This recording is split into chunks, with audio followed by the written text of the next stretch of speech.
Hey, what's up everyone? Welcome on back to the channel. Thank you so much for being here, for clicking on the video, for showing up, stopping by, walking on through, hopefully not walking on by. Today, stop, say hello, and then walk by. Today we're going to continue on of Q's and cures. I can't speak right now. National health. What's good for your health? A little bit of cures and Q's. I cannot speak right now. Anyways, we're moving on to the next track, Squarer for Mod, the third track here on the album. It's been a while since we've listened to this album, and if I don't listen to any tracks soon, then Jay Fergus is going to yell at me. So, Jay, you know I love you. You know you're good. You're good. So, let's go ahead and listen to this track. It's 11 minutes long. We'll settle in, sit down for the long haul. Let's go ahead and enjoy it. Squarer for Mod. Here we go.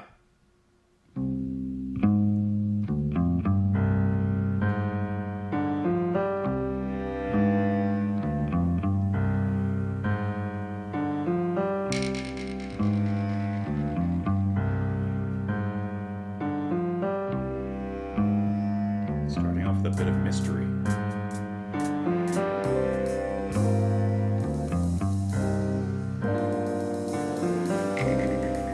It's like the beginning to a detective noir story.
We've gotten a lot in just 2 minutes.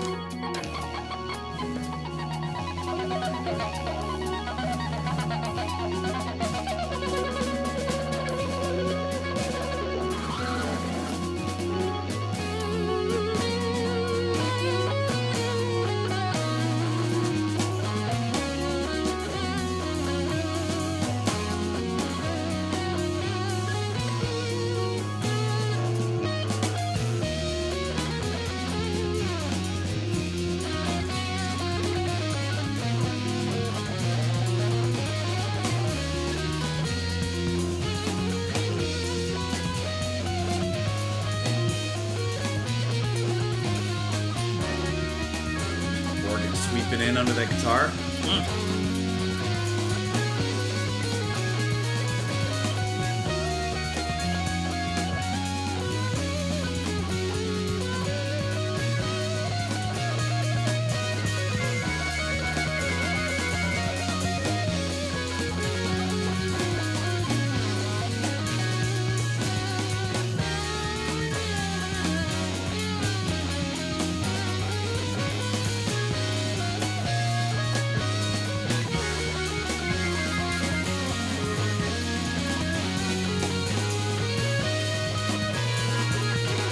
It's like it's slowly ramping up.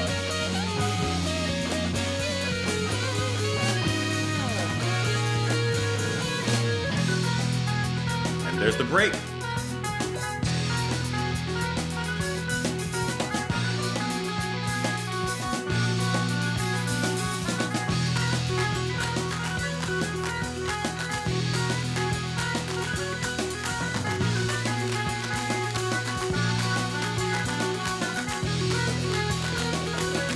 Everyone's hopping on this rhythm. I can't catch it.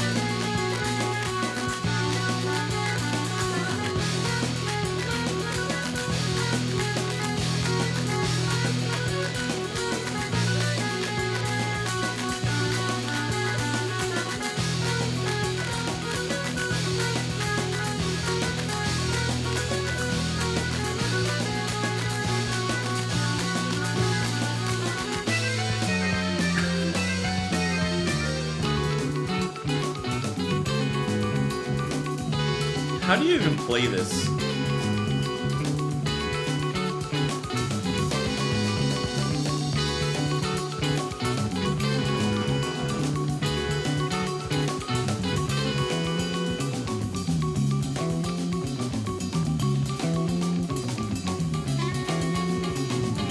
That's cool how everything drops out, the bass establishes pattern, and then we get the horn right on here on top. Clarinet.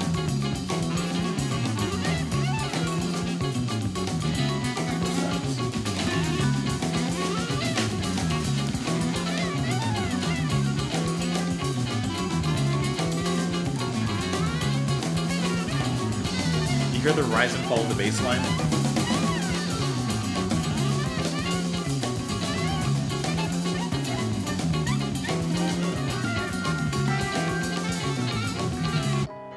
Is it numinous? What? Numinescence or numinosity? What? It's like luminous. You say numinosity? I do. And when a thing is numinous, it exudes an air of mystery, of sanctity, of energy. It appears charged. What?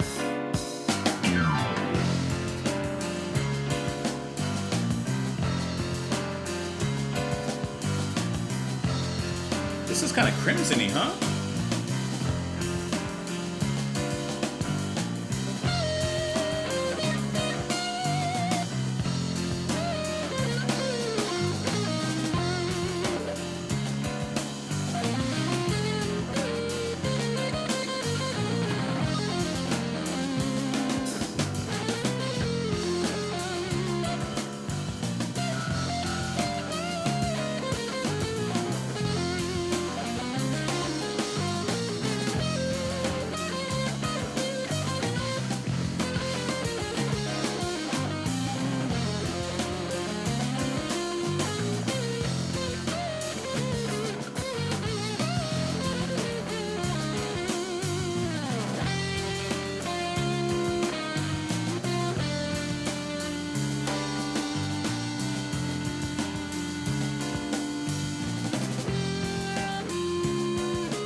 The guitar is singing something sinister in this moment.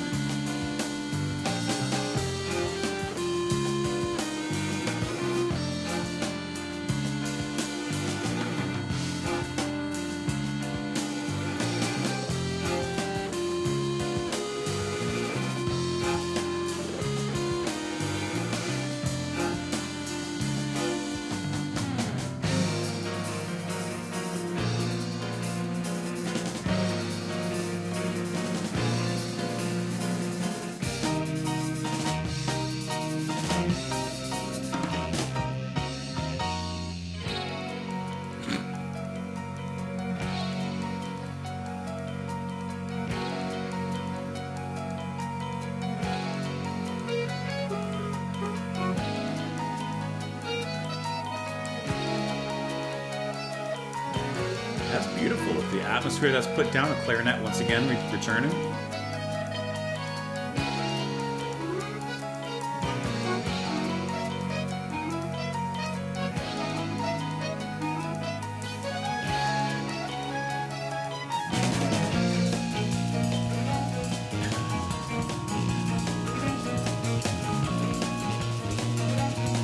Look how quick those strings are.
We've gained speed and we're not stopping. That's what I'm hearing right now. It's fingers.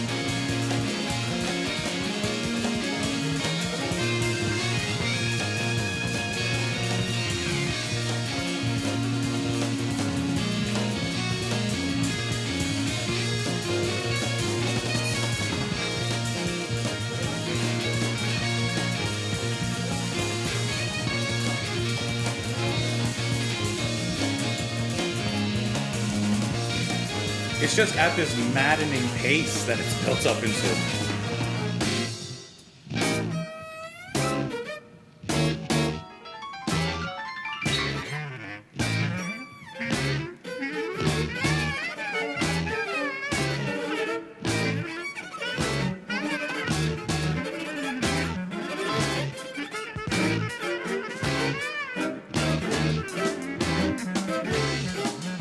That's impressive how they just snapped into this groove here, out of seemingly chaos.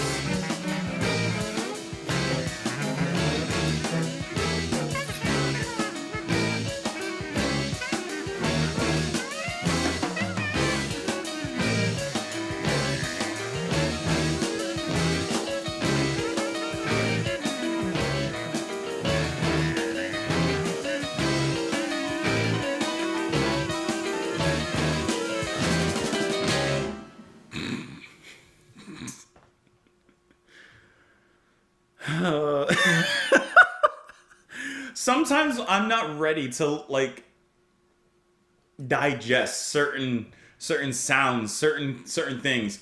That's gonna take a little bit to digest within me. But let's talk about it. Let's regurgitate what we just listened to. Let me baby bird you.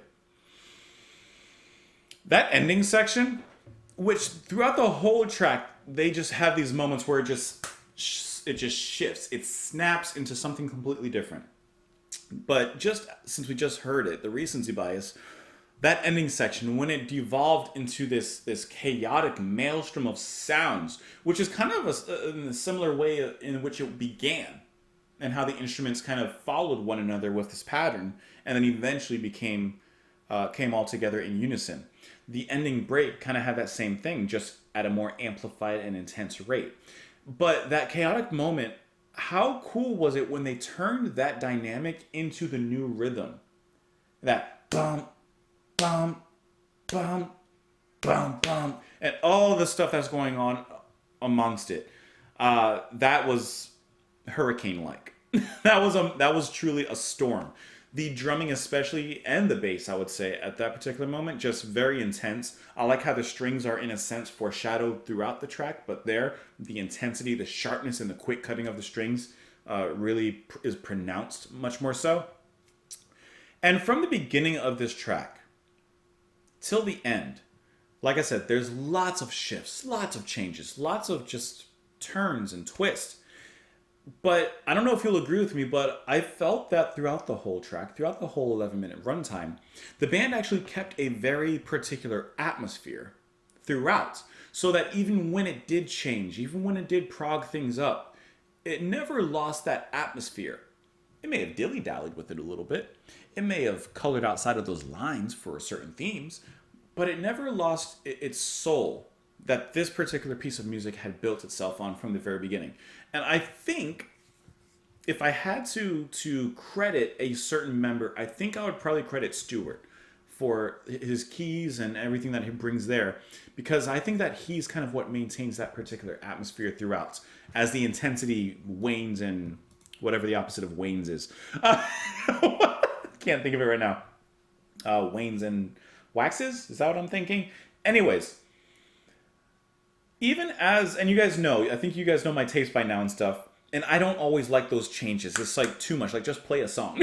But I did feel, because of that atmosphere, it held it together quite well. And I think that this piece of music was very adventurous. It was really exciting, especially on a first listen, and honestly, probably on subsequent listens, even when you know the track, you never quite know what to expect. It feels like one of those tracks you'll always hear something different happening. The clarinet was a really nice addition. I liked the first solo. Once again, how atmospheric it was. And then if I remember correctly, the second solo came in amongst a much more stormier section, and it just kind of added this unique intensity to the sound that they had building here. That was good. I enjoyed that a lot. I think they did a lot in those 11 minutes that they needed that time. You know, you can't do everything. Well, let me rephrase. Sometimes a band wants to stretch the track, you know, the time just to make it seem more epic, but it's not always needed to. There's a lot of filler in there. I think the band did a great job of really nailing down the time. You could feel the quality in here. And yeah, they did include the kitchen sink, but it was fun to listen to. It was worth listening to. There were a few moments in there where the music kind of sounded almost Crimson-esque as well to me, if I had to apply a label to it. Probably from Phil Miller on the guitar there. But that was enjoyable totally. And there was even that little section where I'm looking at it, we got some spoken word that really just put a pause button to the music and came out of nowhere. Is it numinescence, or numinosity? It's like luminous. You say numinosity. I do. We have like a conversation. And when a thing is numinous, it exudes an air of mystery, of sanctity, of energy. It appears changed. Okay. So I don't know, and I'm not afraid to admit it. When I think of numinous, I'm just thinking of like a number of things, like, you know, literally, like, you know, numinous. There's a lot of something. But let's just make sure that that definition is correct. Numinous. Having a strong religious or spiritual quality, indicating or suggesting the presence of a divinity. See, I was completely wrong. So now we both learned something. Well, at least I did. So when a thing is numinous, it exudes an air of mystery, sanctity, and energy. It appears charged. Okay. While I don't know exactly what they're referencing in the track with this spoken word, or what they're saying is true, and listening to the music, one adjective that I would that I would not be afraid to use to describe this track is definitely charged. Anyways, let me know what you guys thought of it. You can let me know down in the comments below. You can follow me in a few places that are here on the screen, spinning around for you. I hope that you enjoyed it. I hope that you have a great rest of your day. Come on back tomorrow. I'll see you guys then. Bye.